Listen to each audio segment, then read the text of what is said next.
और आइए सीधा रुख करते हैं। प्रधानमंत्री नरेंद्र मोदी इस वक्त एक रैली को संबोधित कर रहे हैं।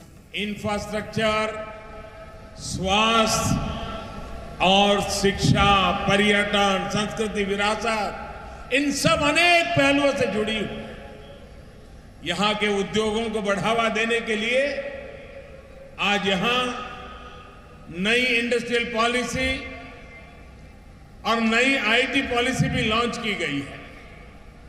नए वर्ष पर इन उपहारों के लिए आप सबको बहुत बहुत बधाई। भाई और बहनों, सबका साथ सबका विकास के मंत्र पर चल रही केंद्र की सरकार विकास की पंचधारा के लिए पूरी तरह से समर्पित है। बच्चों को पढ़ाई, युवाओं को कमाई, बुजुर्गों को दवाई, किसानों को सिंचाई और जन जन की सुनवाई, ये हमारे लिए विकास का राजमार्ग है।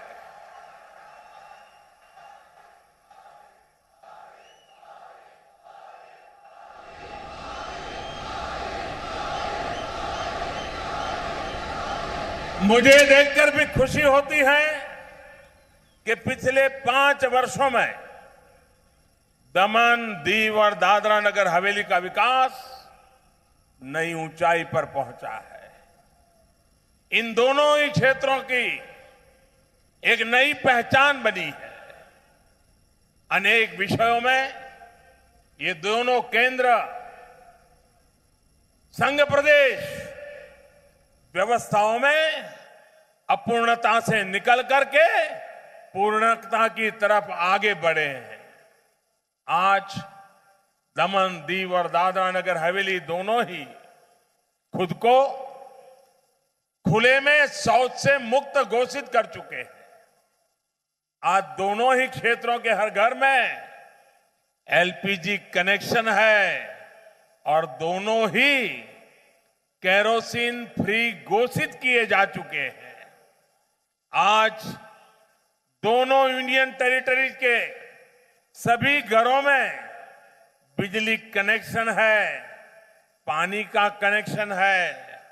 आज इन दोनों क्षेत्रों में रहने वाले वो गरीब जो प्रधानमंत्री आवास योजना के तहत घर पाने के योग्य थे, उन्हें घरों की मंजूरी दी जा चुकी है। आज दोनों ही क्षेत्रों के वो लोग जिन्हें आयुष्मान भारत योजना का लाभ मिलना है, गोल्ड कार्ड जारी किए जा चुके हैं।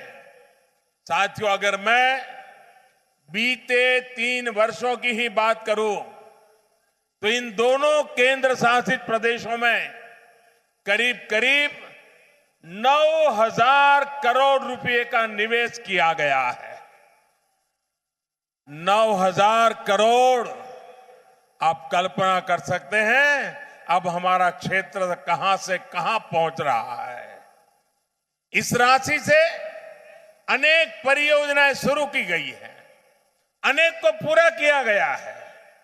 इसी कड़ी में आज यहां स्वास्थ्य से जुड़े अनेक प्रोजेक्ट का लोकार्पण और शिलान्यास किया गया है। आपकी एक बहुत पुरानी मांग भी पूरी हुई है। दादरा नगर हवेली, दमन और दीव को आजादी के इतने दशकों के बाद अपना पहला मेडिकल कॉलेज मिला। आज तक दोनों केंद्र शासित राज्यों को साल में सिर्फ 15 सीटें ही अलग अलग जगहों पर मिलती थी। अब इस प्रयास से 150 सीटें एक ही जगह पर इस नई मेडिकल कॉलेज में प्रारंभ हो रहा है। इसका मतलब यह नहीं कि आगे चल करके 150 पे ही रुकेगा। जैसे काम बढ़ेगा, स्टूडेंट की संख्या भी बढ़ेगी। भाई और बहनों, कोशिश ये भी हो रही है कि बिना समय गंवाए एक वैकल्पिक बिल्डिंग से इसी वर्ष से ही मेडिकल कॉलेज शुरू किया जा सके। मुझे भी बताया गया है कि मेडिकल एजुकेशन को बढ़ावा देने के लिए सिलवासा में पैरा मेडिकल की करीब 250 और दमन में नर्सिंग की 50 सीटों की भी व्यवस्था की गई है।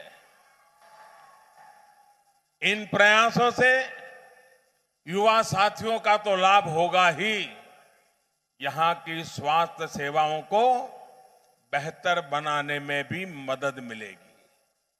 साथियों, 200 करोड़ रुपए की लागत से बनने वाले इस कॉलेज के अलावा हेल्थ एवं वेलनेस सेंटर्स का जो नेटवर्क यहां बनाया जा रहा है, उससे सामान्य बीमारियों का उत्तम इलाज भी घर के पास ही संभव हो पाएगा।